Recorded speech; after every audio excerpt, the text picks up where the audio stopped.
back today with Richard Fitzgerald, business owner, to talk more about the new rule of corporate tax. Welcome to the show, Richard. Hi, Hala.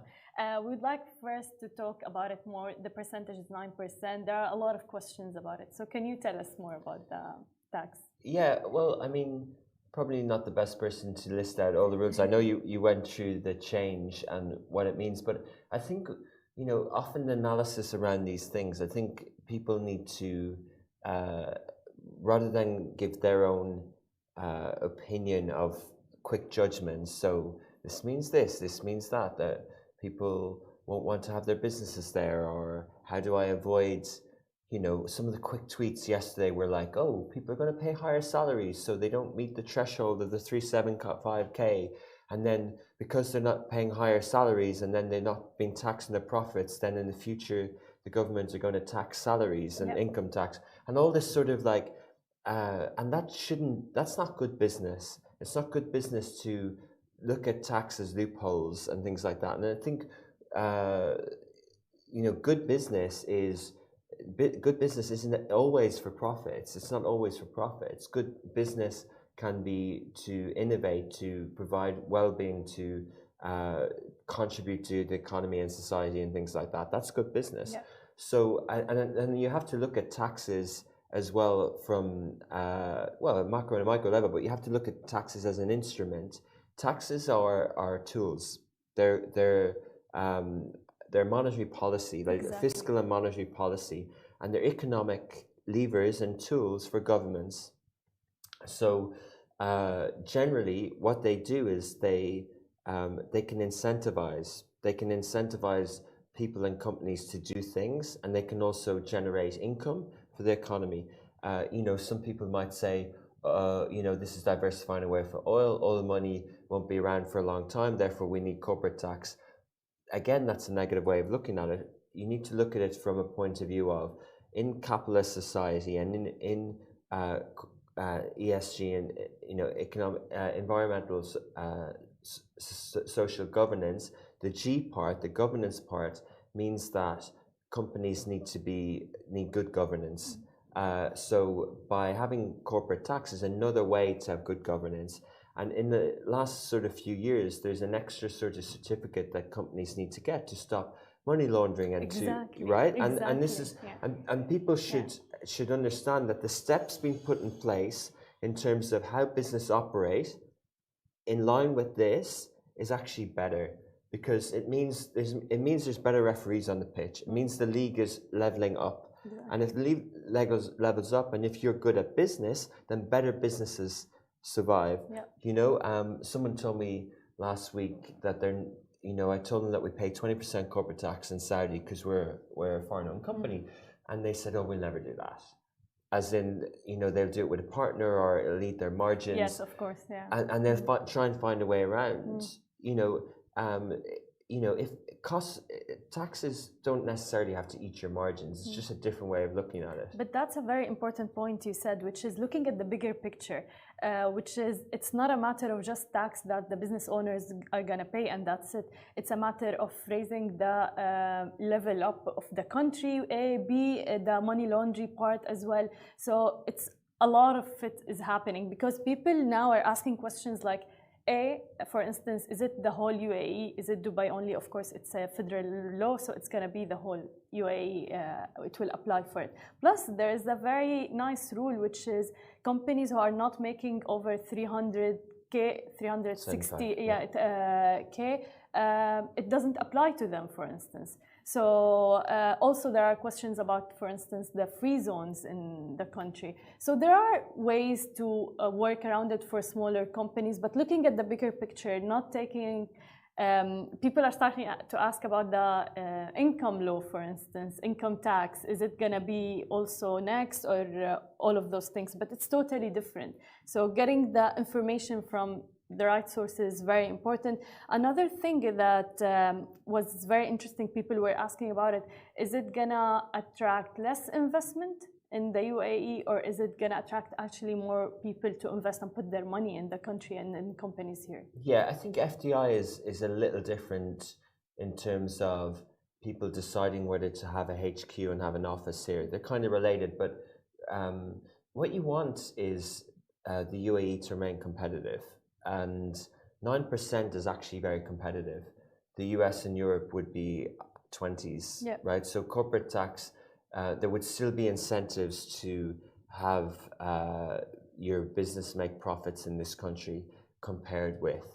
And in Ireland, they did very well for many years because they had 12% corporate tax, and it allowed Facebook, Google, Intel, everyone to have 3,000, 5,000, 7,000 employees in Dublin. So it was amazing because all the graduates from the top Dublin universities and ones from Europe could get jobs there, and it really stimulated the economy. Has 0% income tax and corporate tax helped the economy over the last 20, 30 years? Yeah.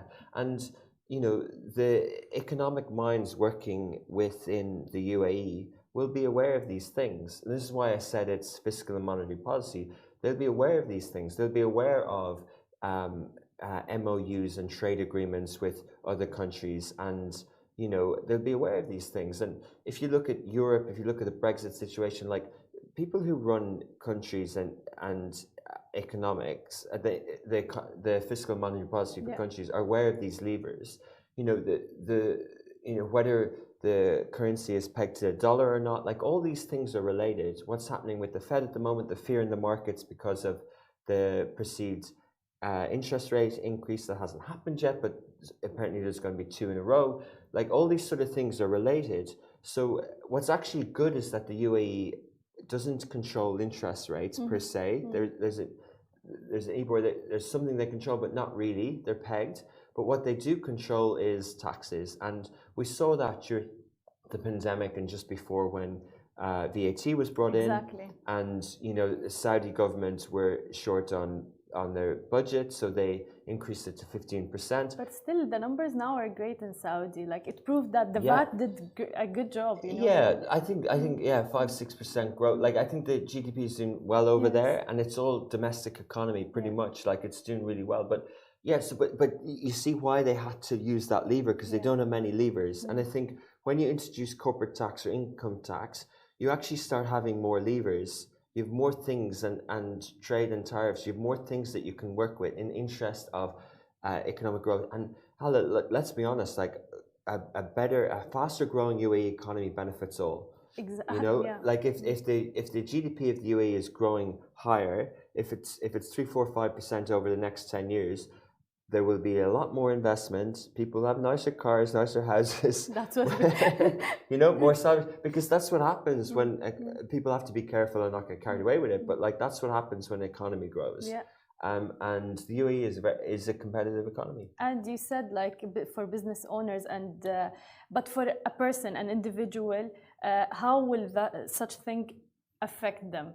It's a good question. Like it's corporate tax, and income tax affects people directly because you see it in your payslip. But corporate tax actually can affect individuals because it's less profits. It's less, you know, as a business owner, you know, you effectively can manage resources and capital. So you can manage people and output, or you can manage funds. And if you have less funds, then you have less allocation to manage growth and to give pay rises and things like that. So, but these are challenges. These are normal business challenges, and there's nothing unusual about it. And the 9% comes, as you mentioned, it comes, you know, that 375 number is dirhams, 375,000 dirhams. So if a company isn't making that profit, so for example, in a positive way, it could incentivize people to pay more salaries, right? Provided you're making profits. Because if you pay more salaries, then you have less profits to be taxed on. But you know, and then it could also encourage people to invest more in businesses. Like in the US and in other countries, depending on the tax incentives like this, people make decisions at the end of the year. So in Q4, you might see spend. You might see more spend because you see, we've made $1 million dirhams profit. And we're coming up to the end of the year, and we're a small business. We had a great year, made $1 million profit, and someone comes to you with a building or an item that you can buy for 600 and 26,000 dirhams. Yeah. And you go, okay, so if I did that, then I'd save 90,000 dirhams, 9% of a million, but I'd still be taxed on. So that those are real things. They're things that that accountants and CFOs would be looking at. I wouldn't necessarily go too much into detail on that because I wouldn't want to try and avoid it in that way. Yeah. I think it depends on the stage of your company. Like if you shouldn't, if you want to invest in your people, if you want to invest in talent and resources and growth, then do. The other point, and you always interview startups on this, so startups typically don't make profits. Exactly, right? That's the point. Yeah, exactly. So startups in the UAE shouldn't really be affected here, because they just do the VC thing and they get lots of funds and they don't actually make profits. Yeah.